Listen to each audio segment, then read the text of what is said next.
Bom dia. Muito bom de poder exaltar o nosso Senhor Jesus. Vamos continuar fazendo isso. Que Ele seja exaltado por meio da sua palavra. E como a gente cantou no primeiro cântico, nossa adoração seja uma vida consagrada a Jesus.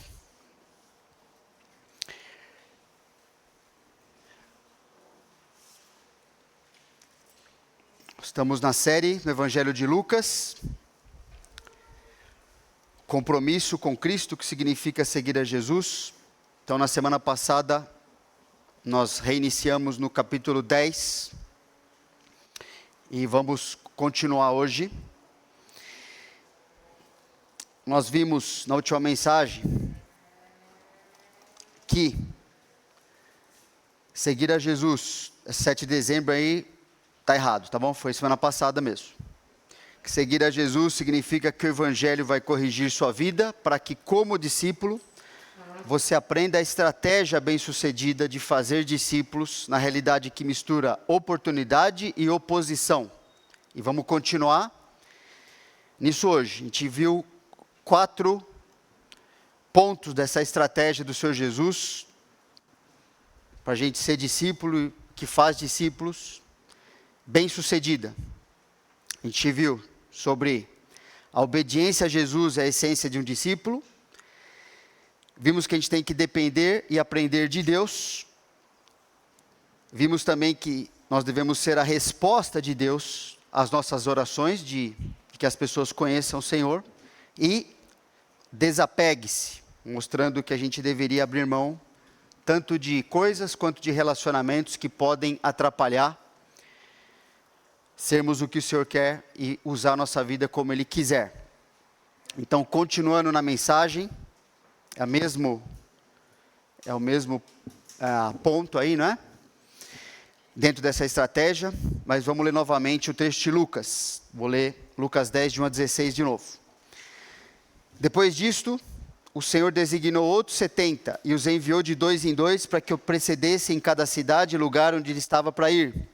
E lhes fez a seguinte advertência: a seara é grande, mas os trabalhadores são poucos. Rogai, pois, ao Senhor da seara que mande trabalhadores para a sua seara. Ide, eis que eu vos envio como cordeiros para o meio de lobos. Não leveis bolsa, nem alforje, nem sandálias, e a ninguém saudeis pelo caminho. Então, a gente viu até aqui, na semana passada. Então, vamos continuar do versículo 5 para frente, não é? Ao entrardes numa casa, dizei antes de tudo, paz seja nesta casa. Se houver ali um filho da paz, repousará sobre ele a vossa paz. Se não houver, ela voltará sobre vós. Verso 7. Permanecei na mesma casa, comendo e bebendo do que eles tiverem, porque digno é o trabalhador do seu salário. Não andeis a mudar de casa em casa. Quando entrardes numa cidade e ali vos receberem, comei do que vos for oferecido. Curai os enfermos, que nela houver, e anunciai-lhes: a vós outros está próximo o reino de Deus. Quando, porém, entrardes numa cidade e não vos receberem, saí pelas ruas e clamai: até o pó da vossa cidade, que nos pegou aos pés, sacudimos contra vós outros. Não obstante, sabei que está próximo o reino de Deus. Digo-vos que naquele dia haverá menos rigor para Sodoma do que para aquela cidade. Ai de ti, Corazim, ai de ti, Betsaida, porque se em Tiro e Sidom se tivessem operado os milagres que em vós se fizeram, há muito que elas se teriam arrependido, assentadas em pano de saco e cinza. Contudo, no juízo haverá menos rigor para Tiro e Sidom do que para vós outros. Tu, Cafarnaum, elevar-te-ás porventura até o céu, descerás até o inferno. Quem vos der ouvidos, ouve-me a mim, e quem vos rejeitar, a mim me rejeita. Quem, porém, me rejeitar, rejeita aquele que me enviou. Vamos orar novamente. Senhor Deus, queremos te agradecer por estarmos diante de Ti. Estamos diante de Ti porque, Senhor Jesus, nos perdoou. Morreu por nós, nos lavou dos nossos pecados e nos apresenta diante do Senhor como puros, como pessoas que foram santificadas e estão em processo de santificação contínua até se tornarem aquilo que agrada ao Senhor, a semelhança ao Senhor Jesus. Te pedimos que o Senhor nos ajude a termos um coração voltado a Ti, a Tua palavra, a querermos, não só nosso conhecimento, sabermos o que o Senhor quer para a nossa vida, mas de fato nos dedicarmos a isso. É o que te pedimos, em nome do Senhor Jesus. Amém. Então, ainda dentro da estratégia ensinada por Jesus aqui, para nos mantermos como discípulos, que fazem discípulos, versículos 5 e 6. Construa relacionamentos redentivos.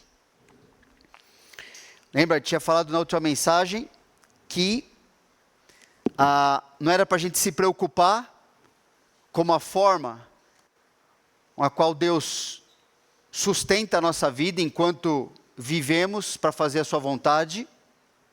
Ele está treinando os discípulos a isso. Mas aqui ele vai mostrar como algumas coisas acontecem, ok? Nesse sentido, de a pessoa ser suprida. Então, construa relacionamentos redentivos ou redentores. Ao entrares numa casa, dizei antes de tudo, paz seja nesta casa. Se houver ali um filho da paz, repousará sobre ele a vossa paz. Se não houver, ela voltará sobre vós. A princípio, aqui Jesus está instruindo os discípulos a identificarem se a pessoa que oferece hospitalidade realmente é alguém que busca harmonia, onde eles seriam bem recebidos, ou se a pessoa é hostil a eles e ao ministério que eles estão oferecendo. Então, isso já é algo que não é muito complicado, né? Se você chega num lar, numa família, numa casa, até numa cidade, Jesus está falando aqui, essa pessoa acolhe, essa pessoa, lembra que a hospitalidade, a Bíblia toda, desde o Antigo Testamento até o Novo Testamento, é uma virtude, né? É algo que, inclusive, entre os descrentes era praticado ali entre o povo judeu. E ali já ficava determinado, o discípulo podia perceber, bom, fui bem recebido, eu estou sendo tratado aqui como alguém que essa pessoa quer que eu esteja presente ou não. Como uma maneira hostil, né, uma maneira de ficar simplesmente humilhando, qualquer coisa desse tipo. Então, Jesus está instruindo, né? A princípio isso. Nós não devemos, eles não deveriam e nós também não devemos forçar ninguém a nos receber ou receber o que temos a transmitir a essas pessoas. Não é nosso papel fazer isso. Se a pessoa deixa claro, fala assim, ó, não quero ouvir, não quero que você fique perto de mim, não tem problema. Jesus falou assim, ó, identifique se isso está acontecendo ou se a pessoa está aberta para a sua vida e para aquilo que você veio oferecer, que é o Evangelho. Além disso, uma coisa muito importante, essa questão da paz. Paz não é um mero cumprimento judaico ou evangélico. Hoje em dia, né, em alguns meios evangélicos, você entra assim, paz tal, e pode ser que esteja desejando realmente isso de coração, de verdade, mas às vezes pode virar um chavão também, como se qualquer cumprimento evangélico tivesse que ter esse paz, seja convosco, ou Deus te dê paz, enfim, uma coisa assim. Então isso não era um mero cumprimento, para você entender isso aqui. Quando Jesus está falando assim, fale paz seja nesta casa ou para essa pessoa, isso aqui é uma saudação em forma de oração. Aqui Jesus está falando que quando a gente chega diante de alguém, e você quiser usar ou não esse cumprimento, tanto faz, mas você e eu, diante das pessoas, a construção desse relacionamento redentor deve partir de um desejo profundo, desejo que um profundo bem-estar faça parte da vida dessa pessoa. É isso que significa essa ideia do shalom, quando Jesus explicou isso para os discípulos, todos judeus, né? Eu quero que você receba, que você tenha o maior bem-estar possível na sua vida, que inclui todo tipo de bem-estar. E na cabeça do judeu, e no que Jesus está ensinando aqui é a mesma coisa, né? Esse bem-estar, ele sempre está relacionado e é produzido por meio de um relacionamento com Deus. Nunca é uma paz que a pessoa sente por si mesma, ou por causa de uma situação externa, que aconteceu o que ela queria ou não. Sempre essa paz, vem de Deus. Okay? O Evangelho produz isso, não é? Por isso que várias saudações nas cartas às igrejas, inclusive, incluem a expressão o quê? Paz seja dada da parte de quem? De Deus.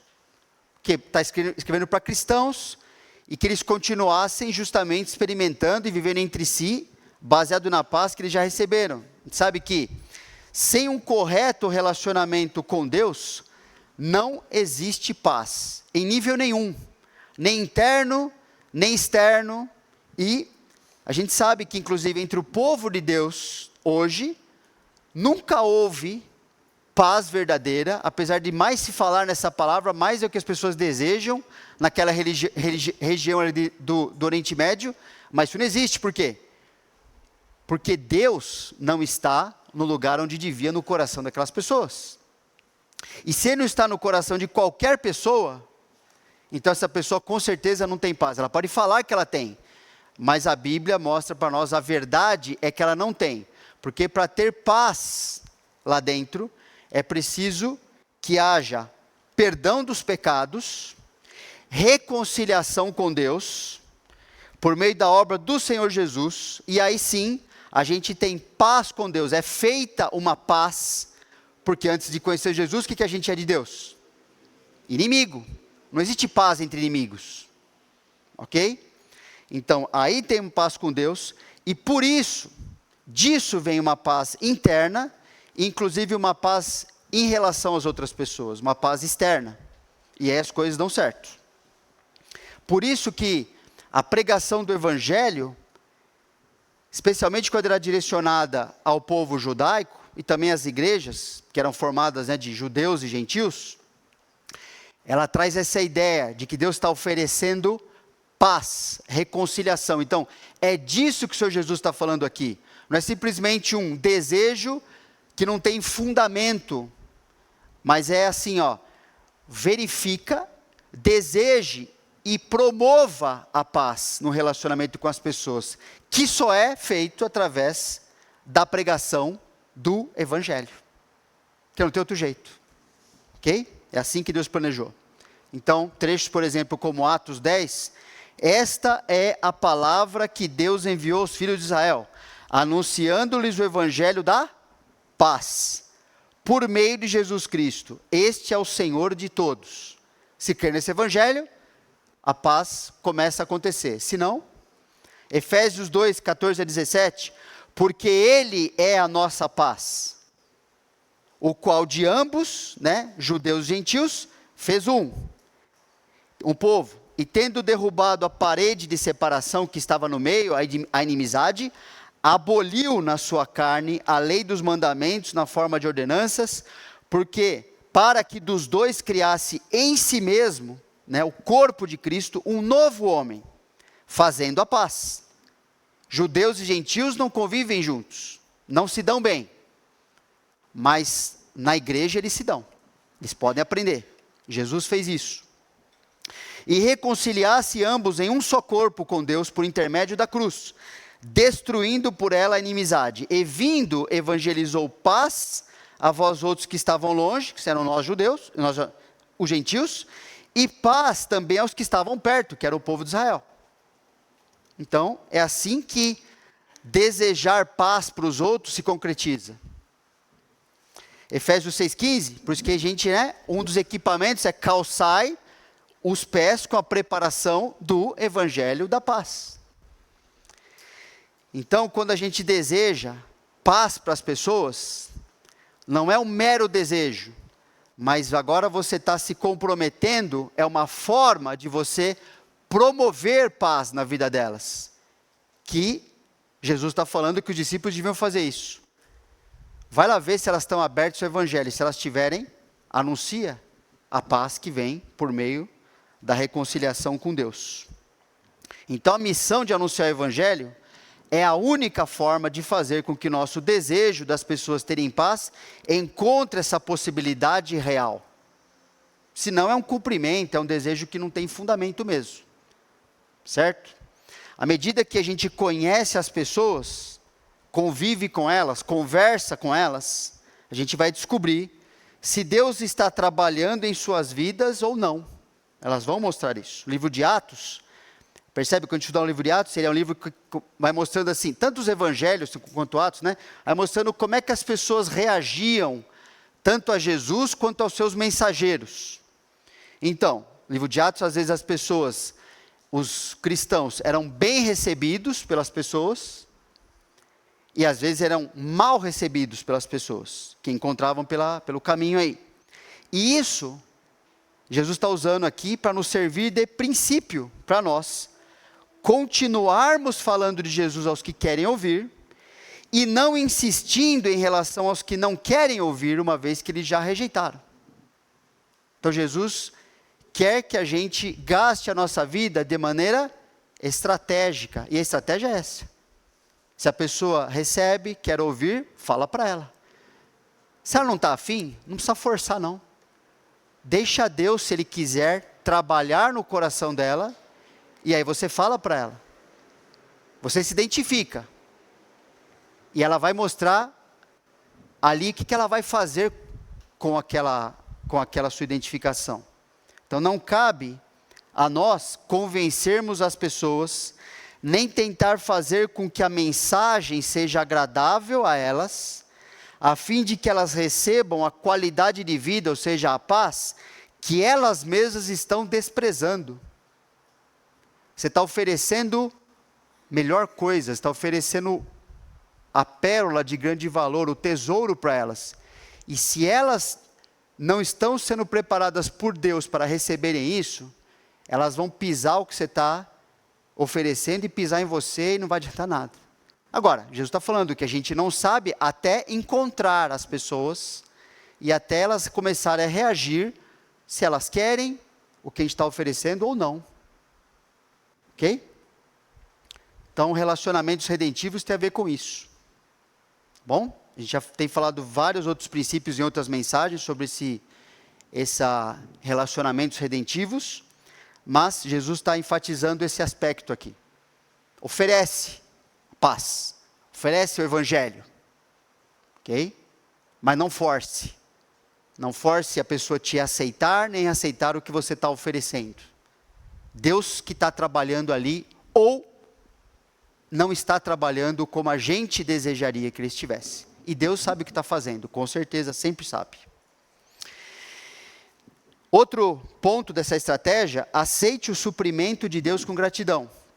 Aquilo que a gente estava falando antes, lá no começo, né? De como é que Deus, muitas vezes, vai suprir. Ali era uma missão de curto prazo, com esses 70, como foi de curto prazo com os 12 inicialmente, né? Mas Jesus diz, versículo 7 e 8, permanecei na mesma casa, comendo e bebendo do que eles tiverem, porque digno é o trabalhador do seu salário. Não andeis a mudar de casa em casa. Quando entrardes numa cidade e eles vos receberem, comei do que vos for oferecido. Então o discípulo precisa aceitar que Deus decidiu suprir sua vida à medida que está dedicado a servi-lo por meio do evangelho. Isso é para qualquer um de nós, né? Deus vai continuar cuidando da gente, enquanto a gente busca, em primeiro lugar, o seu reino. E mesmo que imperfeitamente, a gente sabe que Deus é muito bom, não é? Essa expressão, porque é digno o trabalhador do seu salário, ela é baseada, esse princípio é baseado lá no Antigo Testamento, pois na folha vocês vão receber, onde estão os versículos que falam desse princípio. Ela é usada no Novo Testamento, essa expressão, a trabalhador é digno do seu salário, em relação ao sustento de grupos que foram enviados para essa missão de curto prazo, lá em Mateus 10:10, a gente acha isso. É usada em relação aos grupos de missionários de longo prazo, 1 Coríntios 9:14, e dos pastores, 1 Timóteo 5:18. Não só porque Deus considera o ministério como trabalho, por isso que ele fala trabalhador, né? Então, anunciar Jesus para os outros é um trabalho. Mas também porque considera que quando alguém é servido pelos bens espirituais, receber o evangelho, é esperado que sirva com seus bens materiais. É assim que Deus pensa. Se foi servido por algo que é mais importante, então dispor algo que é menos importante, está tudo certo. Deus criou para ser assim mesmo. Então a gente vê 2 versículos, pelo menos, tem outros que falam sobre isso. Paulo fala: se nós vos semeamos as coisas espirituais, será muito recolhermos de vós bens materiais? Paulo está falando da vida, do ministério dele. Romanos 15, porque aprove a Macedônia, está falando agora no nível de uma igreja, né? A igreja ali, daqueles locais, que levantaram uma oferta para a igreja de Jerusalém, da onde surgiu, onde iniciou o evangelho, os apóstolos surgiram dali. Porque aprove a Macedônia e a Acaia levantaram uma coleta em benefício dos pobres, dentre os santos que vivem em Jerusalém, falando da igreja ali de Jerusalém. Isto lhes pareceu bem, e mesmo lhes são devedores, porque se os gentios têm sido participantes dos valores espirituais dos judeus, devem também servi-los com bens materiais. Interessante que a palavra servir aqui é o que a gente está fazendo nesse momento. É a palavra grega que dá origem à nossa palavra liturgia. Que interessante. Deus considera que esse serviço de bens materiais é uma liturgia, é parte de um culto normal a Deus. Entende? Então, é uma das palavras mais importantes para se referir à forma como uma pessoa presta culto a Deus, usada aqui em relação aos bens materiais dela. Então, a gente entende que nessa prática conjunta, Deus é adorado tanto pelo que oferece o evangelho, quanto pelo que oferece as condições materiais para que o evangelho continue sendo oferecido. Isso é adoração a Deus. Então a gente tem que ter isso em mente, tranquilidade, que Deus pensa e é glorificado dessa forma. Ok? A gente sabe, né, não precisamos nem entrar, falar um pouquinho até na outra mensagem, como pessoas têm, aí ao contrário, né, têm usado de maneira indevida o evangelho e o nome de Jesus para expor o coração que está cobiçando coisas, na verdade, mundanas e um monte de coisa errada que é feita em nome de Deus. Mas isso não anula e não enfraquece em nada o que Deus está colocando, a verdade dele, como nós devemos viver tranquilamente nessa área. Sem culpa, sem comparação com o que está errado, mas vivendo o que é certo. Ok? E ampliando esse assunto, Jesus ensina mais 2 princípios sobre o sustento que eles receberiam, né? Aqui nesses versículos. Contentamento como forma de estabelecer um relacionamento, então permanecei na mesma casa, comendo e bebendo o que eles tiverem. Então, o que Deus provê deve ser recebido com contentamento. Então, por meio dessa atitude, a gente pode estabelecer um relacionamento com as pessoas, de modo que elas percebam que a gente não está ali por causa das suas posses, ou da ausência de posses, mas estamos ali por causa das pessoas, para oferecer algo e reconhecer sua bondade em receber a gente, enquanto a gente está fazendo aquilo ali. Ok? Então esse contentamento, e jamais uma exigência, não é? Os falsos mestres itinerantes da época, eles não se contentavam em receber das pessoas o que as pessoas tinham. Eles tinham suas listas, eles eram exigentes em relação mas para eu falar isso, para eu ensinar isso aqui, eu preciso que seja suprido isso. Parecia tinha quase ter um camarim para receber a pessoa. Né? E hoje em dia, é estranho diante de Deus, como cristãos, para ministrar, até para cantar, exigem que certas coisas sejam oferecidas. São estrelinhas, né? Não de Jesus, mas eles querem, eles se tornam assim, não, mas isso eu tenho que ter essa condição, e ter isso aqui, é mesmo? Jesus falou no capítulo anterior que ele não tinha nem travesseiro. E é engraçado como a gente vê pessoas, em nome de Jesus, se tornando artistas, né, exigentes, para oferecer algo que não é deles, é de Deus.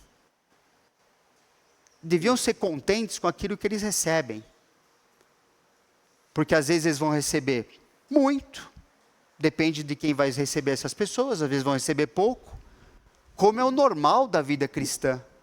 Serem tratados de um jeito ou de outro, isso é Deus que vai usar todas essas coisas para fazer com que eles tenham todo tipo de experiência necessária para o seu crescimento, para aprender o que Paulo falou em Filipenses 4, por exemplo. Eu aprendi a viver contente em toda e qualquer situação. Não é contente quando é suprida a lista que eu quero. Contente, satisfeito, é a palavra ali que, o que Paulo ensina ali, eu me tornei independente do que me é dado. É isso que Paulo diz. Se eu recebo pouco, eu sei como viver. Se eu recebo muito, eu sei como viver. Eu não me perco, eu não estou atrás dessas coisas. E é engraçado como pessoas, a não ser que sejam mais do que o apóstolo Paulo, acham que não precisa dessa lição. Estranho. Estranho ao Evangelho.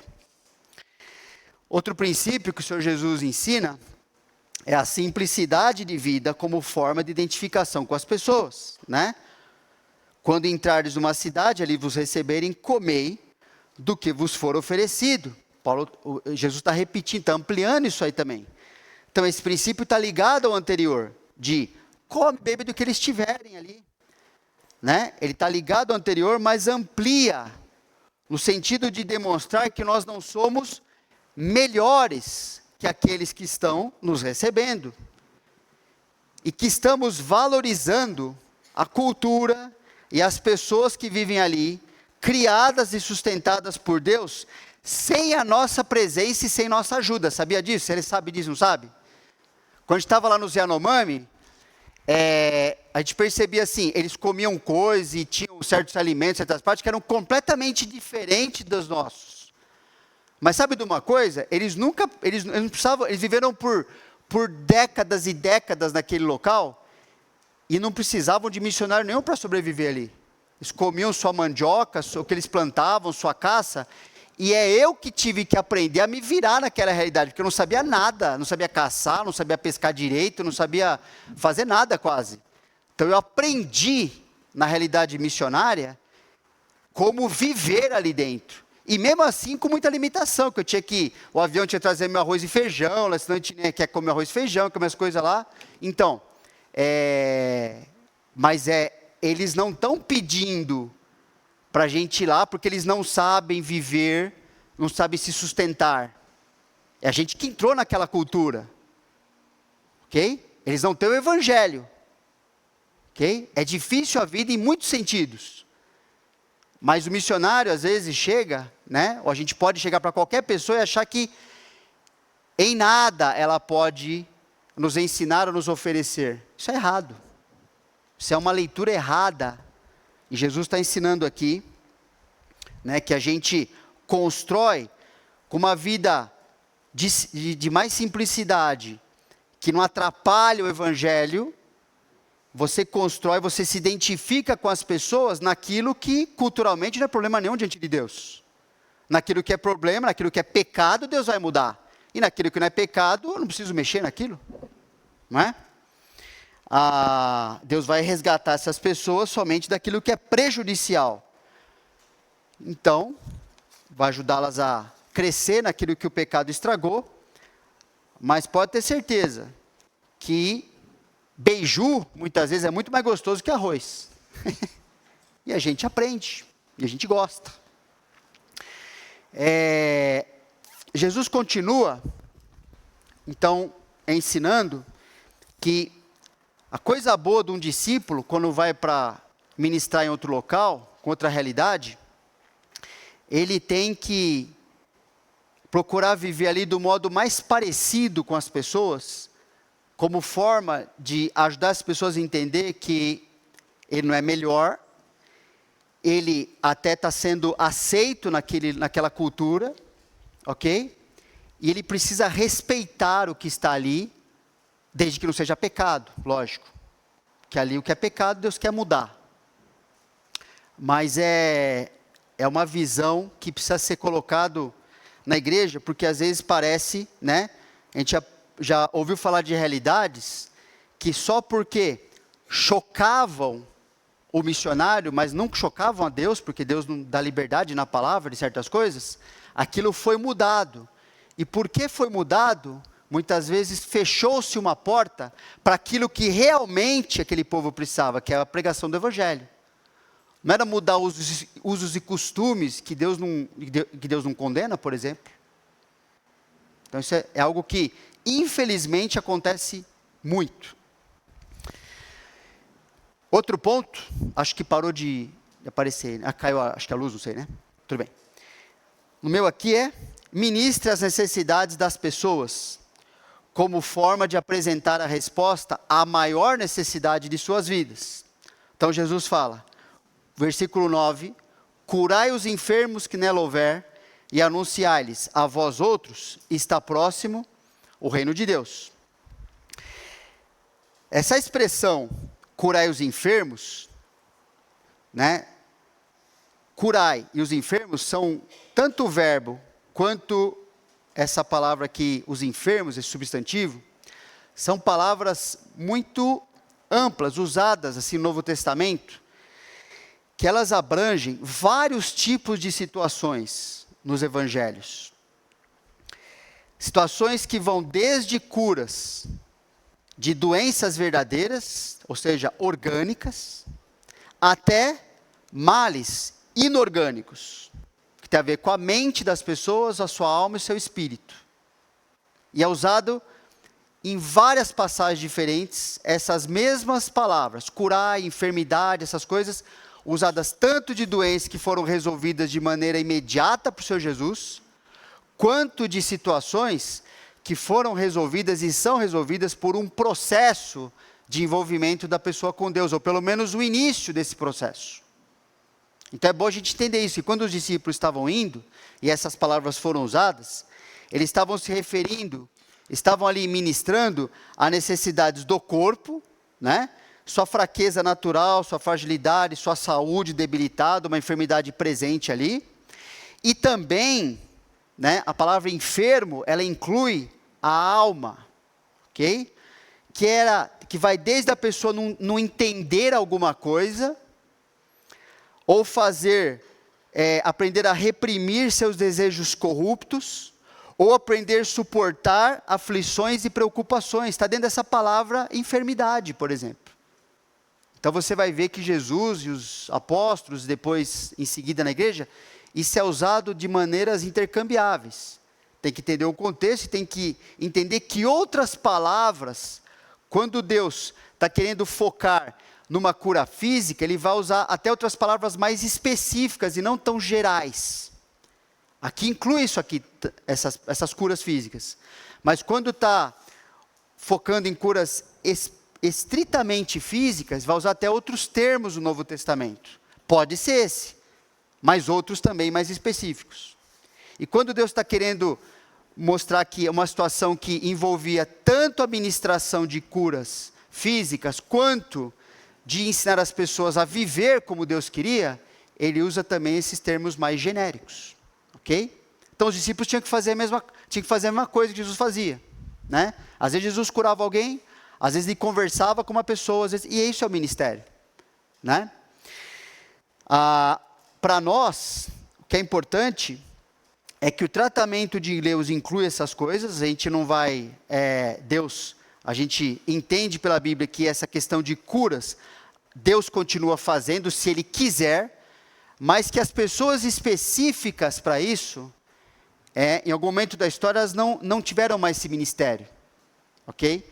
E se tivessem, o próprio desenvolvimento, né, médico, de tratamentos que a gente tem hoje, inclusive orgânico, Deus não teria capacitado pessoas a fazerem o que elas fazem para nos abençoar, inclusive. Ok? Não estamos falando que Deus não cura, Mas o método de Deus ao longo da história da igreja mudou. É isso que precisamos entender. Deus pode curar quem Ele quiser, mas pessoas específicas que faziam parte do seu ministério específico nesse momento, que faziam parte da famosa maleta do apóstolo, isto especificamente não existe mais.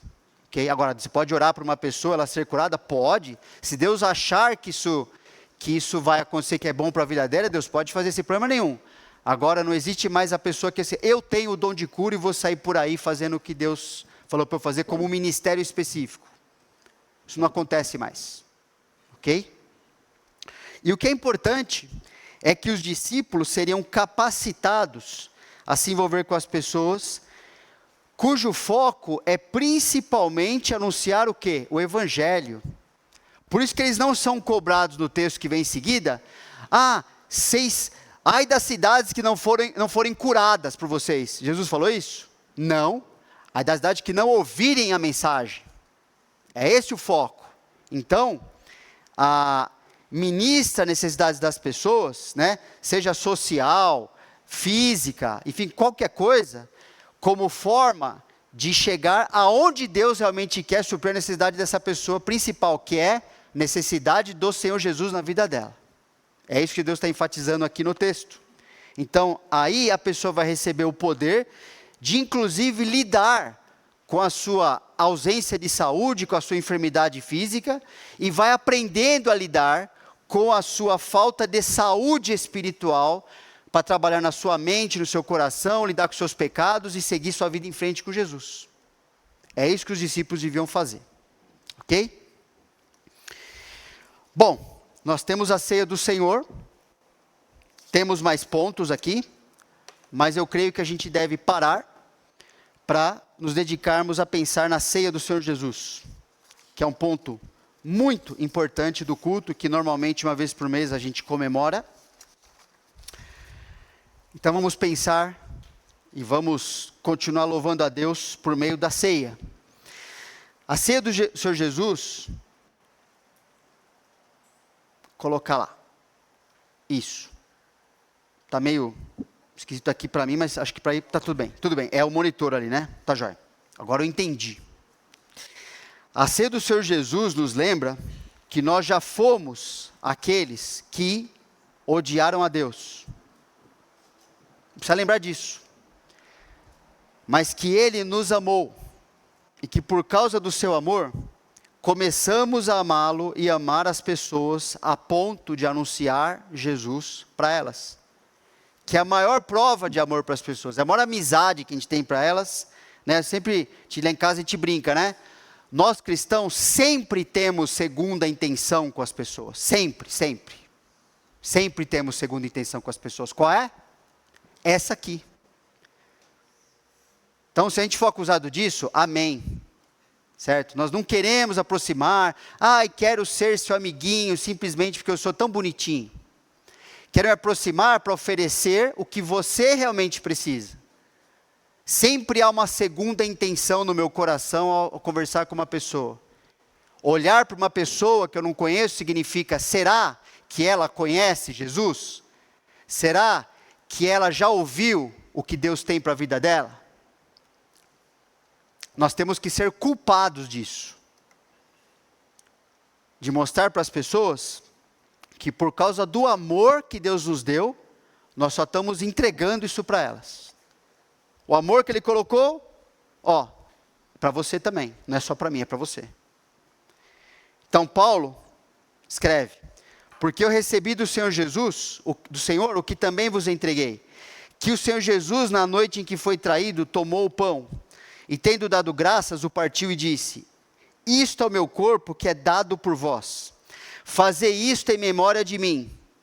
Por semelhante modo, depois de haver ceado, tomou também o cálice, dizendo, esse cálice é a nova aliança no meu sangue, fazei isto todas as vezes que o beberdes, em memória de mim. Porque todas as vezes que comerdes esse pão, e beberdes o cálice, anunciais a morte do Senhor, até que Ele venha. Por isso, aquele que comer o pão, ou beber o cálice do Senhor indignamente, será réu do corpo e do sangue do Senhor. Examine-se, pois, o homem a si mesmo, e assim coma do pão e beba do cálice. Pois quem come e bebe sem discernir o corpo, come e bebe juízo para si. E a gente sabe que o contexto do 1 Coríntios 11 era um contexto ali onde a igreja estava deturpando a ceia.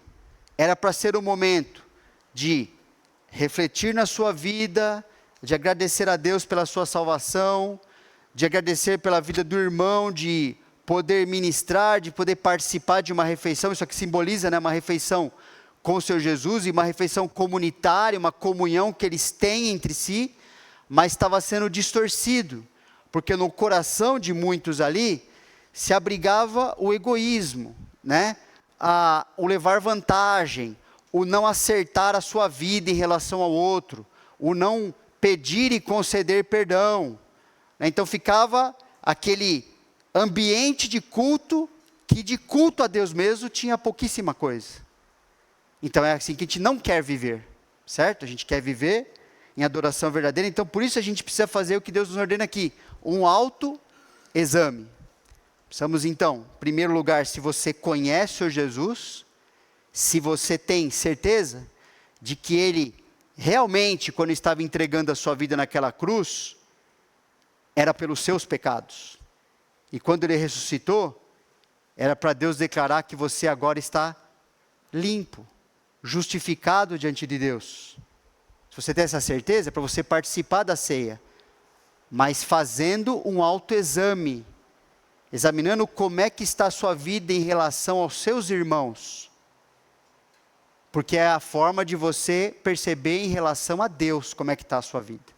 É por isso que Paulo colocou a ceia, escreveu Deus inspirou Paulo para colocar nesse contexto. Então gasta um minuto aí, pensando na sua vida diante do Senhor, se autoexaminando se você está de acordo e o que precisa fazer para estar de acordo em relação aos seus irmãos, em relação à maneira como você vive, o que você fala, o que você quer, o que você está buscando, o que você está fazendo em relação às pessoas. Gasta um tempo com o Senhor.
Queria chamar aqui para nos auxiliar, Luciano, pai, o Luque, também, o Leandro e o Gui, auxiliar para a gente distribuir os elementos.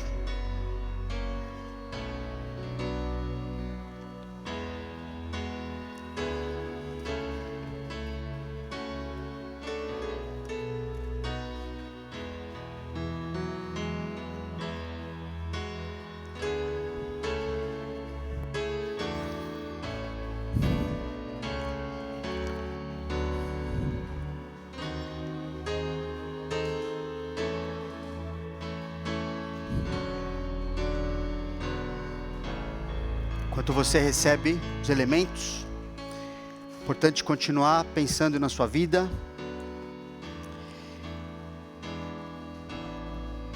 maneira séria, profunda, busque a Deus para pensar nisso, não é? Para Deus te dar entendimento e uma vontade de fazer o que Ele quer. Agradeça pelo seu perdão, se você não está fazendo. Se comprometa a viver conforme a novidade de vida que Deus nos dá em Cristo. Para que Deus seja louvado e não você, não eu.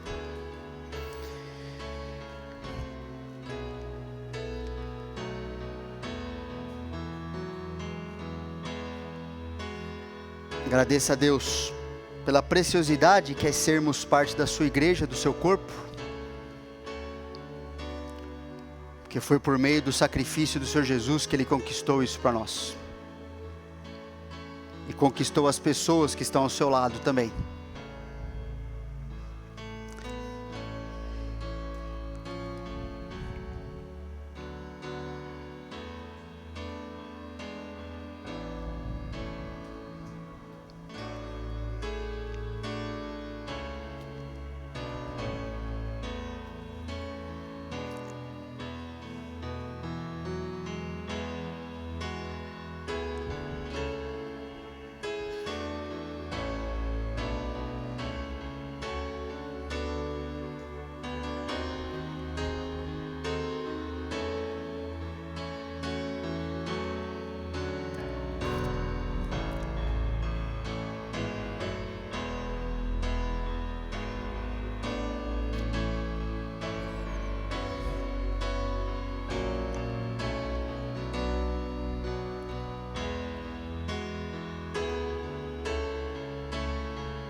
Vamos orar mais uma vez? Senhor Deus, é precioso a gente estar aqui na Tua presença, lembrando e anunciando o que o Senhor Jesus fez por nós. Nossa vida mudou completamente, quando o Senhor nos alcançou, quando o Senhor nos lavou dos nossos pecados, nos deu uma vida nova, uma mente que pode ser renovada pela palavra, que podemos entender, buscar o Senhor e viver da Tua maneira. Obrigado pela libertação que o Senhor nos deu, nos desarraigando desse mundo sombrio, perverso. E o Senhor está nos desarraigando também do nosso próprio coração, que teima muitas vezes em viver de maneira contrária à nossa nova identidade.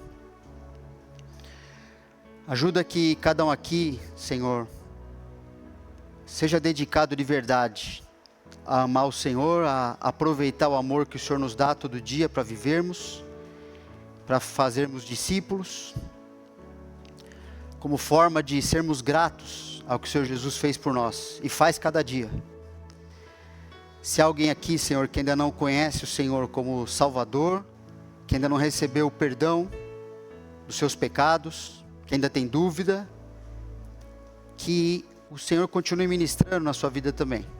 Continue convencendo da necessidade de te conhecer, de ter a vida que o Senhor planejou, confiando em Ti, aprendendo a viver daí para frente.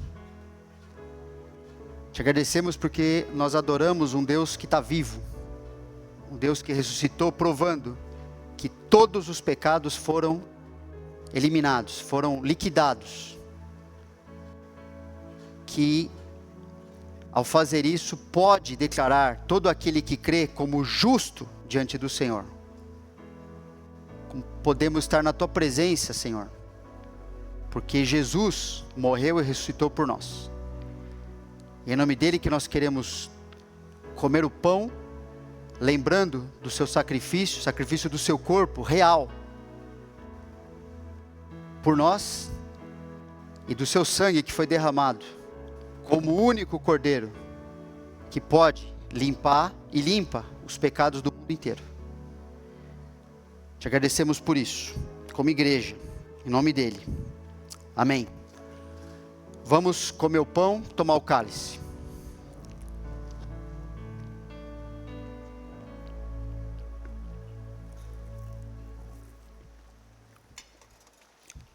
A gente vai para o intervalo, os irmãos vão recolher os cálices também.